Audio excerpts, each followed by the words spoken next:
ఆ, ఆ, ఉమ్, ఆ, ఆ, ఆ, ఉమ్, ఆ.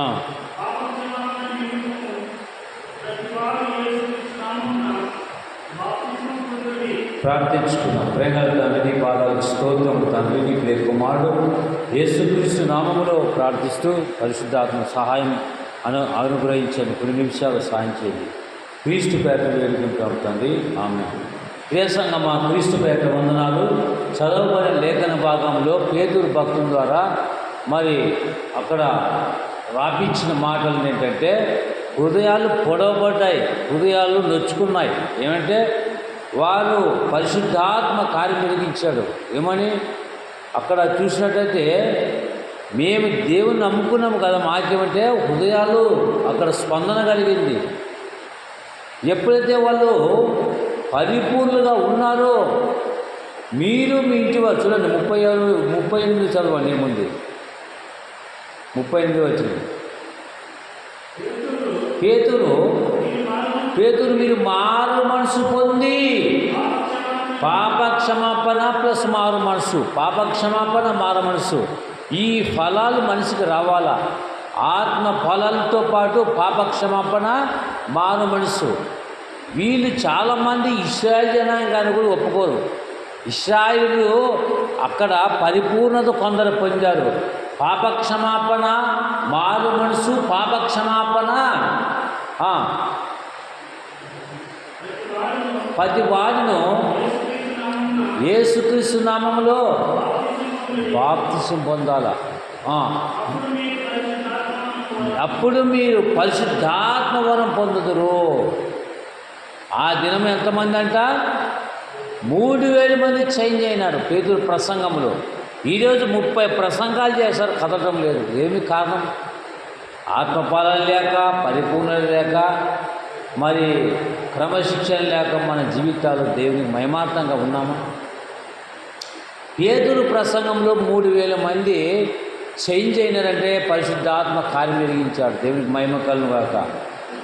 అంటే మనము చేసేటువంటి ప్రార్థన ఏం చేస్తున్నాం మనము? కాబట్టి బైబిల్ గ్రంథం మత్తయి సువార్త 16వ అధ్యాయం 18 చూస్తే, యేసు ప్రభువు వారు అక్కడ చెప్తున్నాడు, పేతురుకి చెప్తున్నాడు. ఇక్కడ పేతురు చెప్పాడు, 3000 మందిని కదిలించినాడు. ఎవరు సాయము? తన బలమా? పరిశుద్ధాత్మ సహాయం కావాలి మనకి. పరిశుద్ధాత్మ సహాయం ఉంది కాబట్టి కార్యం జరిగించాడు. వారు అపోస్తులు బోధయందు, సావాసమందు, రొట్టె విడిచారు, ఎడతెగడ వారు తమ స్థిరాశ తెచ్చి మాకు ఆ రాజ్యం కావాలంట. ఆ రాజ్యం కొరకు బతికారు. మనం ఈ లోకం కొరకు తొండాడుతున్నాం. దీని కొరకు కూటి కొరకు కోటి విద్యలు, కానీ దీని కొరకు బతుకుతూ ఆత్మ పరలోక రాజ్యం కావాలని వాళ్ళు ఏకభావంతో, ఏకతాత్పర్యంతో ఉన్నట్టుగా లేఖనం చెప్తుంది. 40-42 ఇక్కడ మత్తయి సువార్త చూడండి, 16-18 ఏముంది? పేతురుతో చెప్తున్నాడు అక్కడ 16-18.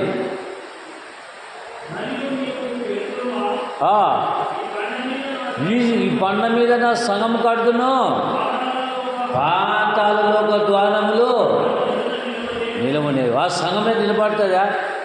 కొంతమంది అంటే ఎక్కడుంది సార్ సంఘం అంటే? అసలు పౌలు ఎవరు తెలుసా? క్రీస్తు సంఘమే.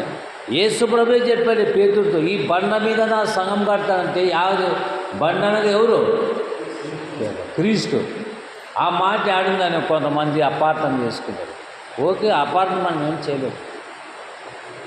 క్రీస్తు సంఘం మంచిదే, కానీ క్రీస్తు సంఘంలో మనుషులు కొంతమంది బలహీన ఉంటారు. దాన్ని బట్టి కొంతమంది ఒక ఆయన క్రీస్తు సంఘము అనేది అంటే క్రీస్తు సంఘమే చేస్తాను.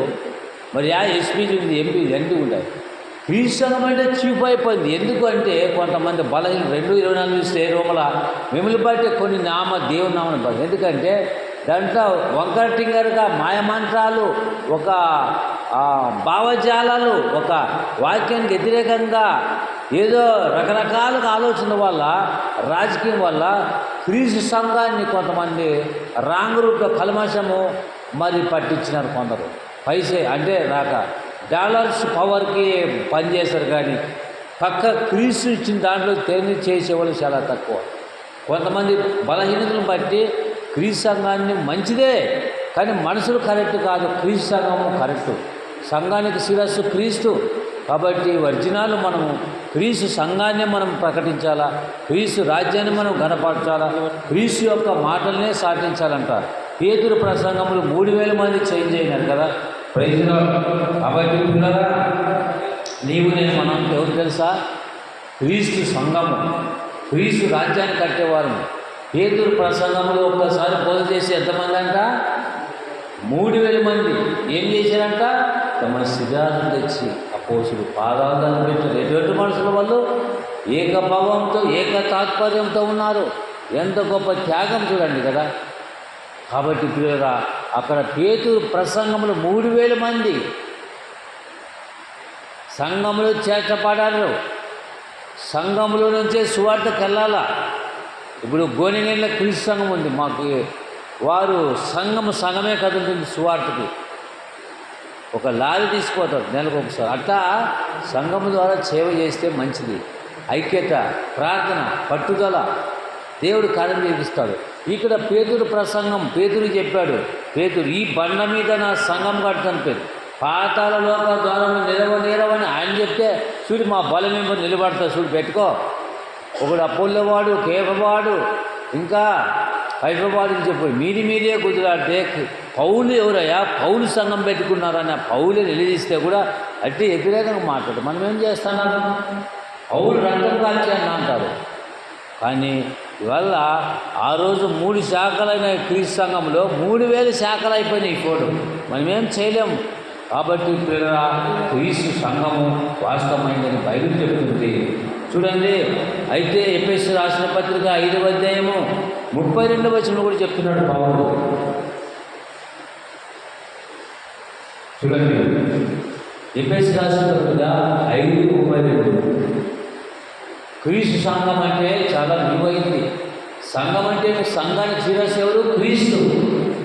ఇదే అవయవాలు కలిగి ఉన్నాము. అవయవాలు పాట పాడతావా, మాట చెప్తావా, సత్క్రియ చేస్తావా, నువ్వు ఏది చేసినా ప్రభు మహిమాటలు చేయవచ్చు కదా. దేవుడికి సమయాన్ని ఇవ్వాలా. అంటే సంఘం అంటే ఏమి? ఎక్కడెక్కడ ముగ్గురు ఉంటే అక్కడే ఉంటాడు. సంఘానికి శిరస్సు ఎవరు? క్రీస్తు. మనం అవయవాలు ఉన్నాము.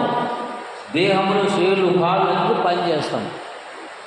అన్ని అవయవాలు బాగుంటే పని చేస్తాం. అవయవాలు సరిగా లేకుండా పని చేస్తాం. అవయవాలు ఉన్నాము. సంఘానికి శిరస్సు క్రీస్తు. ఆయన స్వర్గం సంఘానికి తీసుకుపోతారు. మిగతా సంఘానికి పరిస్థితి ఏంటి తెలియదు. అందు గురించి చూడండి, ఎఫెసీ 5:32 పౌలు చెప్తున్నాను.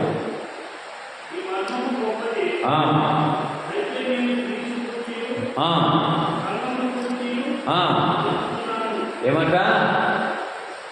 ప్రకటిస్తున్నాను. దేవునికి మహిమ కలుగుతుంది కదా. క్రీస్తు గురించి సంఘము ఏమని సార్? ఒక్కసారి ఉంది కదా, ఏమి 2-3 సార్లు కావాలి. ఒక్కసారి చెప్పినా చాలు కదా, 2-3 సార్లు కావాలంట అటువంటి మాట. ఒక్కసారి చెప్పింది ఈ మాట కాదా? సువార్త ప్రకటించాలా, మనము సువార్త నామం వినిపించాలా. అంటే క్రీస్తుని గురించి చెప్పాలా. మార్కు సువార్త 16 ఏముంది? మీరు సర్వలోకానికి వెళ్ళి సర్వ శిష్యుల సువార్త ప్రకటించండి, నమ్మి బాప్తిసం తీసుకున్న వారు రక్షింపబడిన వారికి శిక్ష. పోలేదు సార్, అప్పుడు దేవుడు లూకా శిలువలో దొంగ చేసి క్షమిస్తాడు, అది మామూలే అనుకోండి. బైబిల్ తీర్పు. యేసు ప్రభువును నమ్ముకుంటేనే తీర్పు. అంతే, నమ్మితే నమ్మి పాపం తీసుకున్నామని వారికి నరక తీర్పు. అంతే. 7 తీర్పులు 10 తీర్పులని చాలామంది రాకుండా మాట్లాడు తప్పు. యేసుక్రీస్తును నమ్మాలా, రక్షకులను దేవుని కుమారుని విశ్వసించాలా పిల్లరా. అందుగురించి సువార్త ప్రకటించాలి మనం. మరి ఈ మాట యేసు రక్తంలో కడగబడిన ప్రతి ఒక్కరు ఏం చేయాలంటే ఆయన గురించి ప్రకటించాలి. చర్చ క్రైస్తవ క్రీస్తు సంఘం ఒరిజినల్ సరుకు. కాబట్టి మరి ఆనాడు పౌలు చెప్పిన వినిపించుకోకుండా 3 శాఖలు 300 శాఖలు అయిపోయాయి. అయినా నిన్న ఆయనకు చెప్పాలా, ఈ మర్మం గొప్పది. అయితే క్రీస్తుని గురించి సంఘం గురించి చెప్తున్నాను కదా. ఈ చదివిన తప్పదు 2:36 మరి చూశారు కదా. మనకు సువార్త 16 ఇవన్నీ సువార్తకు న్యాయం చేయాలి. కాబట్టి కూడా సత్తు ప్రవర్తన కలిగి ఉండాలా. ఆనాడు అపోస్తులు పాదాల దగ్గర తెచ్చిపెట్టినారు. 42 అపోస్తులు బోధయందు సహవాసమందు 2 ఏళ్ళగా వాళ్ళు ఉన్నప్పుడు మనకి అంత ఏకభావంతో ఉమ్మడి ఫ్యామిలీ. అలాగా దేవుని పిల్లలు అంతా ఐక్యంగా ఉన్నట్టుగా చెప్తుంది పేతురు ప్రసంగంలో. పరిశుద్ధాత్మ కార్యం జరిగించాడు. ఈరోజు మన సంఘాలు ఎలా ఉన్నాయో మనం ఆలోచిస్తామని పిల్లరా. కాబట్టి ఈ మాట క్రీస్తు గురించి చెప్పాలా, సంఘం గురించి చెప్పాలి కదా. సంఘం గురించి చెప్తుంటే ఏబ్బా మీరోటి ఎట్లా పడతారా, మమ్మల్ని ఏమా క్రైస్తులు అంటారు. నాను ఇది సిఎస్ఐ మరి పనవాసి క్రీస్తు సంఘం చాలేసారి చనిపోయా. ఆయన చెప్పినాడు, నేను నమ్మేవాడిని కాదు అన్ని సంఘాలు. కానీ ఆ రుచి తగిలాక నేను చెప్పినప్పుడు దిగబాగా చూశాడు. ఏమి ఎక్కడికి దాంట్లోకి పోతువా, నీవు ఏం మంచిగా నాకు 5,000 జీతాలు ఇప్పి నానొస్తాడు ఒక ఆయన పోయి. డబ్బులు వచ్చేసి మీకు రావు జీతాలు అని చెప్పి.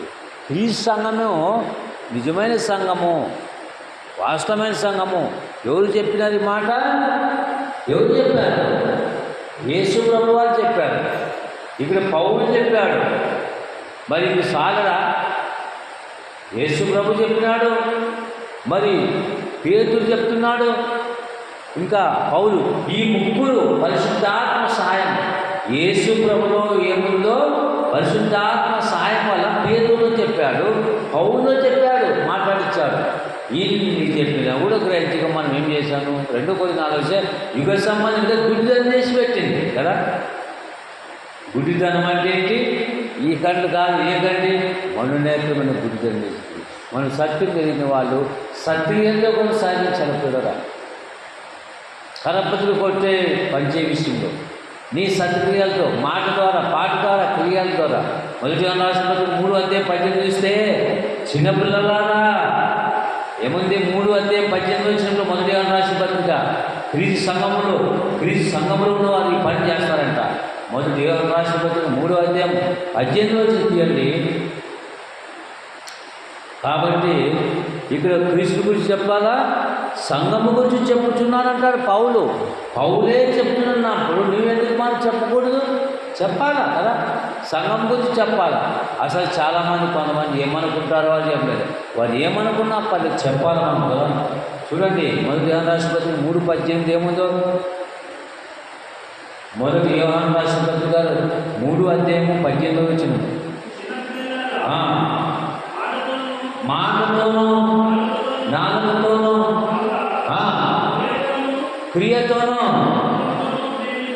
క్రియతోనూ సత్యంతో ప్రేమిస్తారంట. మనము సత్య సంబంధము. దేవుని స్తోత్రం. సత్య సంబంధమా అసత్యం? సత్య సంబంధము. కాబట్టి పేతురు ప్రసంగమైనటువంటి ఈనాడు మనం ఎవరు వారంట? మీరు మీ సొత్తు కాదు, విడిపెట్టు కొన్నాడు, రక్తమిచ్చి కొన్నాడు. మనం ఎవరు? వస్తువు కొంటే నాది అంటాడు. మరి యేసయ్య నీ కొరకు నాకు రక్తం కాచడి. మరి నీ సొత్తు, నీ ఇల్లు, నీది గ్యారెంటా? మనం గ్యారెంటీ కాదు. విడిపెట్టి కొన్నాడు. 1 కొరింథీయులు రాసిన పత్రిక 6 చివరి వచనాల్లో ఉంటుంది అన్నమాట కదా. ఎవరంట? మీ దేహము దేవుని వల్ల మీకు అనుకూలమైనటువంటి ఆరోగ్యం. చివరి 1 కొరింథీయులు రాసిన పత్రిక పౌలు భక్తులు రాపించాడు. మనం ఎవరంట? 6వ అధ్యాయము 20వ వచనము. భక్త గురించి కనపడుతుంది అన్నమాట. 20వ వచనము. మీరు మీ సొత్తు కాదు, విలువపెట్టి కొనబడిన వారు కనుక మీ దేవుని మహిమపరచండి. అంటే సువార్త ప్రకటించాలా, మహిమపరచాలా, కీర్తించాలా. ఎట్లా? ఇప్పుడు చదివారు కదా 1 యోహాను 3:18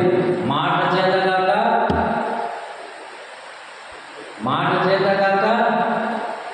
క్రియతోనూ సత్యముతో ప్రేమించారు. సత్క్రియలు, క్రియలు అంటే ఏమి? పుణ్యం చేశారు. సత్క్రియలు, దాన ధర్మాలు, పరోపకారం. ప్రపంచంలో ఓన్లీ వన్ మ్యాన్, క్రైస్తవులు పరోపకారం, ప్రేమ, జాలి, కరుణ బైబిల్ నుంచి నేర్చుకుని ఉండేది. ఈ కరుణ అన్న పొలం కొట్టిన బైబిల్ చదివిలో ఉంటాడు, ప్రేమ అన్న బైబిల్లో కాకి తీసినాడు బైబిల్లో. అందుని బట్టి పిల్లరా, ఇవి పౌలు చెప్పాడు కాబట్టి మనం కూడా ఇతరులకు సమాజించాలి. ఎవరేమనుకున్నా పని చెప్పాలా, మనసుల వైపు కాదు. ఎవరి ద్వారా ప్రకటించాలంట? సువార్తను ఎవరి నుంచి ప్రకటించాలంట? ఎవరి బట్టి వాళ్ళు ప్రకటించకూడదు. వీడు బైబిల్ చెప్తుంది. ఎఫెసీ రాసిన పత్రిక 3వ అధ్యాయము 11వ వచనంలో చూస్తే కొంతమంది ప్రకటించడానికి ఎవరికి ఇచ్చాడు? క్రీస్తు సంఘానికి ఇచ్చాడు. క్రీస్తు సంఘంలో బాప్తిస్మ వారికి సంఘ పెద్దలు పంపిస్తే వాళ్ళ ద్వారా పోవాలి. కానీ ఎవరు పడితే చెప్పారు. అయిపోయినోడు సంచేసి చెప్పేది పోయి దేవుడు చెప్పింది. ఇక్కడ ఏం చెప్పాలనుంది ముగించుకుందాం కదా. చాలా విషయాలు. మొదటి ఎఫెసీ రాసిన పత్రిక 3వ అధ్యాయము 11వ వచనం చదవండి పిల్లరా. ఎవరు ప్రకటించాలా ఈ మాట? మొదటి ఎఫెసీ రాసిన పత్రిక 3వ అధ్యాయము 11వ వచనం చూడండి. ఏమన్నా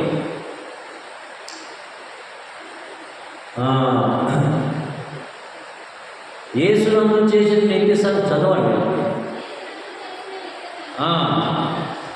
పరలోకములో ప్రధానులకు, అధికారులకు సంఘము ద్వారా చేయడం సువార్త. ఎవరు చేయాలంటే అందుగురించే కొన్ని సంఘము ద్వారా సువార్తకు పోతారు. నేను సంఘము ఒకటి, ఒక ఆటో, ఒక బస్సు తీసుకుని సువార్త ప్రకటించాలి.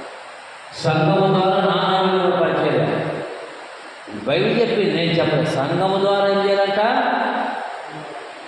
తన యొక్క నానా విధమైన జ్ఞానం తెలియబడే ఉద్దేశించి శోధింపేసినటువంటి క్రీస్తు ఐశ్వర్యం అన్యజనుల్లో ప్రకటించడం సమస్తము చూసి దేవుని యందు పూర్వకాలం మొదలైనది ఈ మర్మము గూర్చి ఏర్పాటు అందరికీ కేటపడకు పరిశుద్ధులందరిలో అప్పుడైన నాకు ఈ కృప అనుగ్రహింపబడెను అంటారు.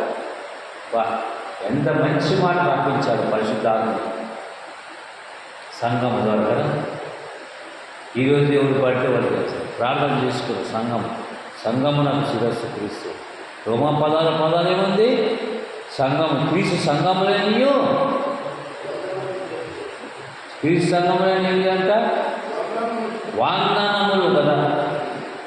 ప్రైజ్ నాడు సార్ అంట. ఓకే పెట్టుకో, ముందు కొనుగోలు వందలు చెప్పా. లేదా నువ్వు అట్టే చెప్పాలి అంటాడు. కానీ కట్ట పెట్టుకుంటాడు. అట్లా ప్రైజ్ లాడంటే దేవుని స్తుతించుట, గణపడుట. ముందు వందనాలు చెప్పిన తర్వాత ప్రైజ్ లాడు చెప్పు. ముందు ప్రైజ్ లాడు చెప్పాలంటే వందనాలు చెప్పాలంటే లేదా నువ్వు మా ప్రకారం జరగదు. అదే దేవుని మాటల్ని గెలిపించడం మేలా, మరి మనుషుల మాటలను గెలిపించడం మేలా? మీ మాట. దేవుని మాటల్ని గెలిపించాలా, మనుషుల మాటలు గెలిపించి లాభమే అంటే పౌలు అంటాడు గలతీ 1:10. నేను మనిషిని సంతోషపెట్టి వాడు అయితే క్రీస్తు వాడు అంటాడు. అది నీ పర్సనల్ వ్యక్తిగతంగా చేసుకో. ఒకరు మారణాతాన అంటాడు, ఒకరు ప్రైజ్ లార్డ్ అంటాడు, ఇంకోరు ఏమంటే స్తోత్రం చెప్పంటారు, ఒకరు వచ్చి మారణాతయ్య అంటాడు. ఏంటి అటు ఉంది బైబిల్లా? క్రీస్తు సంఘంలో మీకు వందలేమో బయలు మొత్తుకొని చెప్తుంది. రోమా 16 కదా. అయినా నువ్వు చెప్పేది 2:50 అప్పటి నుంచి ప్రైజ్ రాడు వందనాలు మాట్లాడతాను మా అయ్యగారు చెప్పారు. నువ్వేం వందనాలు చెప్తా? బైబిల్లో చూపిస్తే కూడా నమ్మదు రోజులు కదా. మనం ఏం చేయాలా? బైబిల్ మొత్తుకుంటున్నారు అయినా గ్రహించలేదు. ఎందుకంటే అప్పటి నుంచి 2:50 2:50 ఈ పొద్దు 2:4 అంటే 2:4 అప్పటి నుంచి 50 అనుకుంటూ వచ్చాము కదా. ఇప్పుడు 2:4 అంటే ఎట్లా తప్ప? అప్పటి నుంచే 2:50 2:50 అనుకుంటూ వచ్చాము కదా. అది వెళ్ళా అది ఎట్లో ఇది కూడా అబద్ధం అనేదాన్ని నరనరాల్లో ప్రాకిపోయింది తాటి గేట్లాగా. అందుగురించి సత్యము చెప్పాలంటే వాళ్ళు గ్రహించలేకుండా గుడితనం చేసి పెట్టాడు, జోబులోకి వేసుకున్నాడు అపవాది. అందుగురించే యుగ సంబంధమైన దేవత అవిశ్వాసమైన వారిని మనోనేతలను గుడితనం చేసింది. యుగ సంబంధమైన దేవత అవిశ్వాసం. అందుగురించే దాని డైలమల నుంచి మాయల నుంచి బయటకు వచ్చి బైబిల్ చదవాలి మనం కుదరా. కాబట్టి చాలా మంచి మాట కదా. రోమా 16 మీ క్రీస్తు సంఘములని పవిత్రమైన ముద్దు పెట్టుకోండి, ఒకరినొకరు ఏం చేయాలంట, వందనాలు అని మాట్లాడి థ్యాంక్స్ అన్నమాట. మరి ఇట్లుంటే ఎట్లా జనాలు రకరకాలుగా చెప్తున్నారు, ఒక్కొక్క పరిచయం చేస్తారు. అది కాదు, బైబిల్ చెప్పేదే కాదు. అయితే క్రీస్తు గురించి సంఘం గురించి ప్రకటించారు లేఖనం పెట్టి మనం కూడా కరపతి ద్వారా, నేను కొంతమంది కరపతి మరి వ్యక్తిగతంగా సువార్త ప్రకటిస్తున్నాను. చిన్న సంఘం అయినప్పుడు కూడా క్రీస్తు సంఘం అని చెప్తున్నాను, దేవుని యొక్క రాజ్యం గురించి ప్రకటిస్తున్నాం. కాబట్టి ఒకసారి మన జీవితాన్ని మనం ఆలోచించుకున్నాము. మన జీవితంలో సద్క్రియలు లేకుండా మనం జీవిస్తే రాలేదు. క్రీస్తు సంఘం అని చెప్పి మనం సత్ప్రవర్తన కలిగి లేకుంటే ఆటపరాలు లేకుండా జీవించుంటే కాబట్టి అందుగురించే మరి క్రీస్తు గురించి చెప్పాలా, సంఘం గురించి చెప్పాలా అని ఎవరిగా చెప్పాలి, కానీ మిగతా అంటే అవసరం లేదు వాళ్ళకి. ఎందుకంటే ఆయన వస్తాడు, తీసుకుంటాడు, పోతాడు. మిగతా వాళ్ళ పరిస్థితి వాళ్ళు కూడా చెప్పాలి, పక్కింటి వాళ్ళు చెప్పాలా, ప్రేమతో చెప్పాలా, సాత్వికంతో చెప్పాలా, రుచికల మంచి సాత్విక మనసుతో మనం చెప్పాలి. కానీ మనం వాటిని చేయగలుగుతాం, దేవునికి అప్పు చెప్పాలి. పిల్లలు ఎవరన్నా మన ఫ్రెండ్స్ సర్కిల్ చెప్పాలి. వారు వీళ్ళు ఒప్పుకోకున్నా ఎవరు చూస్తారు. ఏజ్కేలు చెప్పాడు, పోయి ఇస్రాయేల్ జనాంగాను కట్టవాళ్ళు ఎదురేకి మాట్లాడతారు, పోయి వాళ్ళే వింటారు తండ్రి, వారి కఠినమైన మనుషులు, వాళ్ళు ఇండ్రయ్యా, నన్ను పంపిస్తారు, నానేం చేస్తున్నావు, వాళ్ళు ఇండ్రు అని చెప్తారు. సాకు చెప్పి కానాలు చెప్తున్నాడు. ఏజ్కేలు 2వ అధ్యాయం 1-10 చూస్తే ఈ కఠినమైన మనుషులు, తిరుగుబాటు చేసేవారు, నిన్ను నీ చుట్టూ అక్కడ తేళ్ళు పాములు అక్కడ ఉన్నాయి, అయినా జనులుగా నీ యొద్ద నేను పంపుతున్నాను, వారు తిరుగుబాటు చేయవారు, వారు వినకపోయినను పోయిన చెప్పాలంటాడు. ఈయన చూస్తే వాళ్ళు మారు చెప్పకూడదని ఈయన అంటాడు ఏజ్కేలయ్య. కానీ వారు చెప్పుని నాన్న నీకు నోరిచ్చాను, పోయి చెప్పిరా నేను చూసుకుంటాను అంటాడు. ఏజ్కేలు గ్రంథం 2వ అధ్యాయం 1-10 వరకు కనపడుతుంది నీట్గా. మనం కూడా చెప్పడం మన కర్తవ్యం. కానీ దేవుడు వారికి ప్రార్థన చేస్తున్నాం. ఒకసారి ఆలోచించుకో, దేవుడితో మాట్లాడుతూ దీవించుకుంటాను.